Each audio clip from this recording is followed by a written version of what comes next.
Hello everyone, welcome छ हजुरहरूलाई मेरो आजको मिनी ब्लगमा। अनि म चाहिँ अहिले छतमाथि चाहिँ कपडा उठाउनु भनेर आइसकेको छु। अघि नै यति चर्को घाम लागेको थियो र अहिले चाहिँ पानी पर्नु थाल्यो एक्कासी, अनि पानी पनि छिट्काउनु थालेको छ।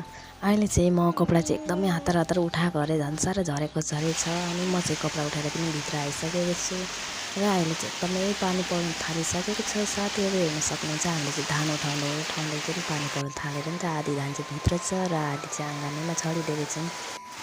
अनि हेर्न सक्नुहुन्छ, यति बछिटा मारेछ, यति बछिटा मारेछ, भित्र बरान्डासम्म पुरा पानी पानी भइरहेछ। र हामी चाहिँ अघि आग बेला चाहिँ एकदम घाम टल्केको देखेर चाहिँ हामी धान सुकाएको थियौँ त, अनि अहिले चाहिँ एक्कासी पानी पर्नु थालेर चाहिँ तिर्पलले त्यहीँनिर छपेर राखिदिइसकेको छौँ।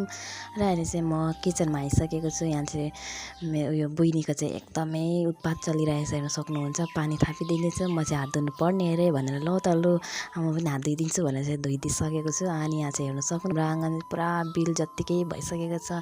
इँटा बालुले गर्दा होला सायद त्यहाँबाट जाने बाटो चाहिँ छेकिएको छ नि त, अनि यति बेसी भइरहेछ पानी। र अहिले चाहिँ म रातो चिया पनि बसाइसकेको छु आमाको लागि भनेर। अनि हामी चाहिँ गाखेर चिया खान्छ, आमाले चाहिँ गाखेर चिया खानुहुन्न नि त। अनि ग्यास पनि सकेर हाम्रो लगभग 6-7 दिन भइसकेको छ। अनि म चाहिँ चुल्हामै चिया पकाउँदै खाँदैछु अस्तिदेखि। र चुल्हामा चिया पकाएको चाहिँ एकदमै मिठो हुन्छ। सधैँ चाहिँ ग्यासमा पकाएको देख्नुहुन्थ्यो, आज चाहिँ चुल्हामा पकाएको देख्नुहुँदैछ हजुरहरू पनि। अनि पानी परेको मौसममा तातो तातो गाखेर चिया एकदमै रमाइलो भन्दै म चाहिँ सारिरहेछु यहाँ चिया पाकिवरी पनि। र अहिले यति नै, भेटौँ ल अर्को नेक्स्ट भिडियोमा गाइस, बाई बाई।